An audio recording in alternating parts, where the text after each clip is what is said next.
Recently, I posted a video of myself spinning around my stage pole in a friend's backyard at dusk with the caption, "Stage poles are overrated. Why do I need a team of the beefiest, smartest girly pops I know to set this shit up?" And that seemed to resonate with you because I got a bunch of messages from others lamenting the annoyances of their own stage poles or asking if I'd recommend one. I even got a direct message asking me to make this exact video, and you know I live to please, so here we are. Also, it has been actual years since I've done a sit down, talk to the camera video. How's it looking? Is my framing still right?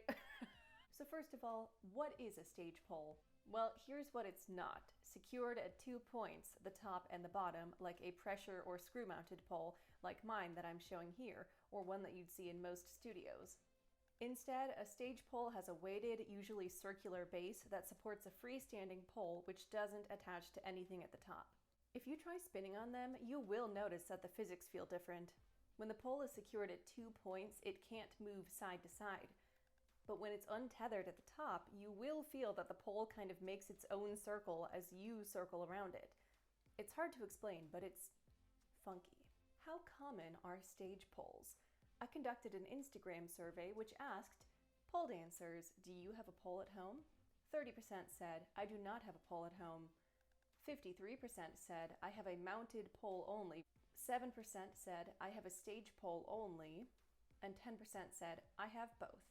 So, the majority of pole dancers who pole dance at home have a pressure or screw mounted pole, and only a small minority have a stage pole. And stage poles are pretty rare to find in a studio setting unless it's kind of like a pop-up studio that only rents a venue on a temporary basis. So now let us ask, why get a stage pole at all? Well, the biggest reason is for portability. Check out these pictures of me with beautiful mountains in the background, or with these stunning autumnal aspens. These photo shoots were only possible with a portable stage pole. If you want to do photo shoots on location, pole outside, or be able to take your apparatus with you for performances, it pretty much has to be a stage pole. Yes, there are rigs from which you can dangle a flying pole, but that's an entirely different kettle of fish. Having set up a giant-ass aerial rig in my own yard once, I do not recommend that to anybody who isn't an actual circus professional who will use it every day. Anyway, back to the photo shoot thing, there is literally not one move, no matter how impressive, that I could do in a studio setting that would not look 1,000 times cooler moving it out into the aspens. So if you're a photo shoot person, a stage pole might be for you. I will say that both of those photo shoots were part of a package where I paid for the experience and the pole was already set up for me by my instructor and the photographer. I did not personally have to lug it to those locations. More on that later. Regarding portability for pole professionals. People, please. You'll probably see a stage pole at a lot of gigs and it might literally pay for you to have your own. Have you ever had to turn down a gig because the organizers love your pole skills, but they don't know how they could possibly mount a pole in their venue? Being able to say, "Hey, I come with my own pole," might get you in the door. Here's another big reason to Sorry, this is weird for me to do now. I feel like I'm stuck in the audio description voice. Here's another reason to consider a stage pole. Your home studio setup. I'm just gonna go with that take. Anyway, here is my pole room. It used to be a very crowded dining room that became the crap goes here room, with walls in various colors and a huge china hutch full of nothing but dishes that had never seen the light of day. I had the great privilege of turning this into my dedicated pole space. And after I knocked the pole down, my dad built a box around it in the ceiling to make sure that doesn't happen again. But maybe you don't live in a house. Maybe you live in an apartment where you're scared of damaging the ceiling or the floors, or maybe you've got super high ceilings, so a pressure-mounted or ceiling-screwed pole is not in the cards for you. In that case, a stage pole is a great option. You can put it anywhere. Well, anywhere that you've got a few extra feet of space. You can move it around, you can put it away if someone was coming over who you didn't want to know about your pole dancing. Here is where I was going to do a bit, where I set up the stage pole in random spots in my house and posed with it, but the thought of setting up and tearing down this stupid thing like 5 times actually made me feel a little insane, so I'm just telling you what the bit would have been. Editing Kelsey here. Okay, so obviously I actually did the bit, but with a piece of PVC pipe as a stand-in for the pole, and it's even stupider than I originally thought because the first 3 locations I showed don't even have a high enough ceiling to accommodate the stage pole. I couldn't put it in this room that I'm showing you right now. Do you ever have an idea in your head that you realize maybe should have stayed there? Back to the video. As you can probably tell from my tone there, I am not a big fan of stage poles. You've heard some reasons why you might get one, so let me tell you the reasons why I regret getting mine. So let's work backwards from what we were just talking about, a home studio setup. Regarding how much space the thing takes up, yes, I had to dedicate this whole room to being my pole room, because if we were still trying to use it as a dining room, I'd have to constantly move the table in and out. But I still could crowd a bunch of stuff around the pole if I needed to. If you set up a stage pole in a room, the 3 feet around it are not available to use for anything else because the platform is there. As for storage, I actually do not know where to put this thing when I'm not using it. It's too big to go into a closet, really, unless I want that closet to be nothing but the stage pole closet. It definitely can't fit in any cabinets, and it is ugly as hell just sitting out here in my living room. This might also be a me thing, but the texture of the material is the exact texture that gives me the whams, the heebie-jeebies. I don't even like looking at it because I can hear it when I look at it. You know what I mean? But I have to look at it because there's nowhere to put it away. Remember when I mentioned before that portability, especially for performers, is one of the big selling points of the stage pole? When I ordered my stage pole, I had several ideas for pieces I wanted to submit or shows that I might be involved with as a pole dancer. And then I didn't set it up or even touch it for an entire year until that backyard hangout. Maybe you are much better at marketing yourself than I am, or maybe you live in an area with more opportunities to perform. I just want to be absolutely realistic. The things I was imagining that I would do with my pole, I did not do those things.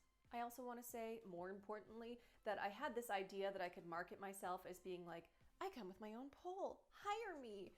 And then I set the damn thing up for the first time and I immediately changed my tune. I would not want to advertise myself as coming with my own pole unless the gig also guaranteed a setup crew or paid for me to bring one, because fuck setting this thing up by yourself.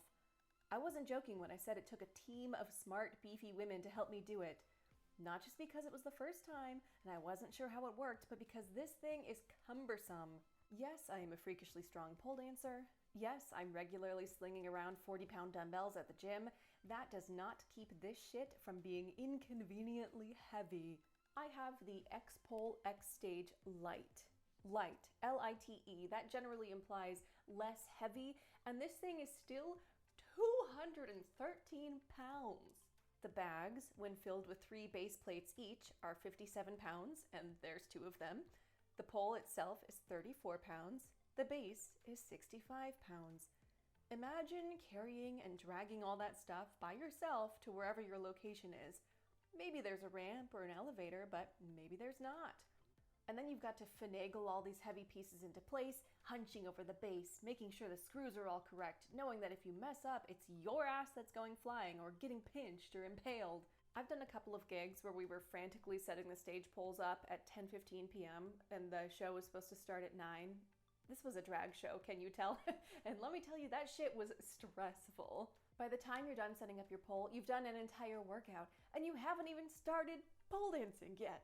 Unless I did a gig where I could set the pole up the day before or be guaranteed that it's up for several days, it would just not be a service I would be willing to provide for myself.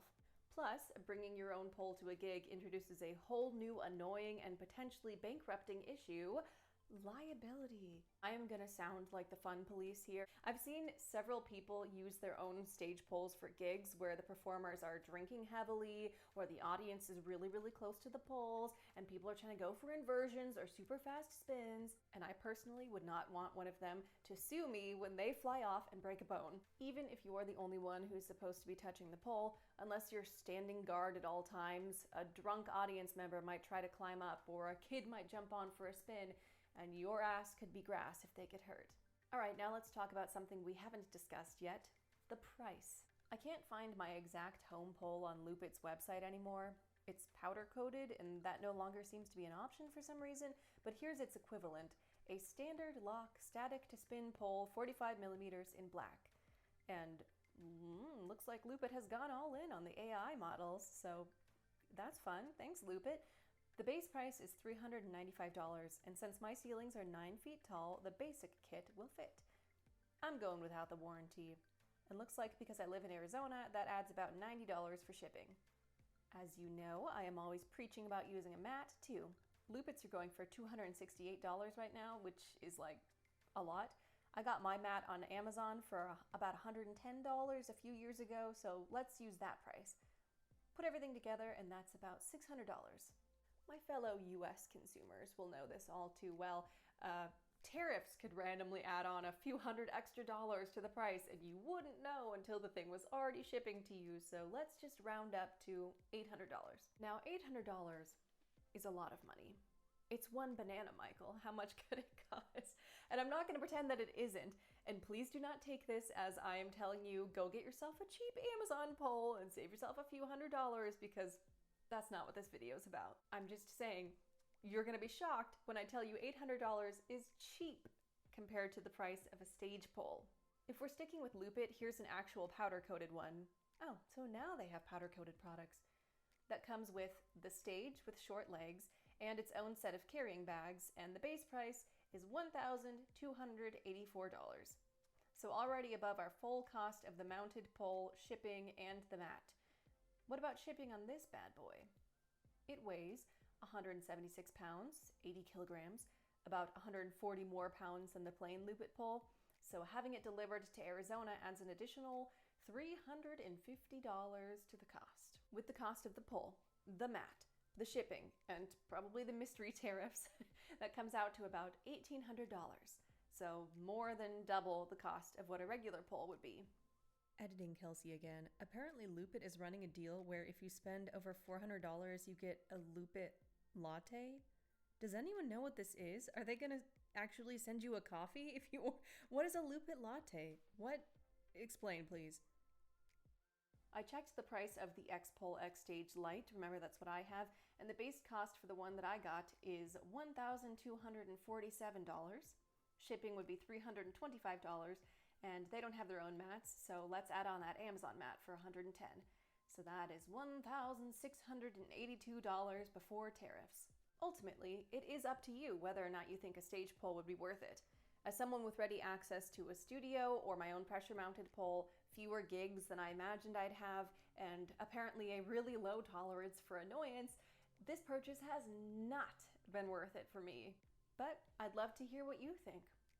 At least I have these pretty pictures to look at.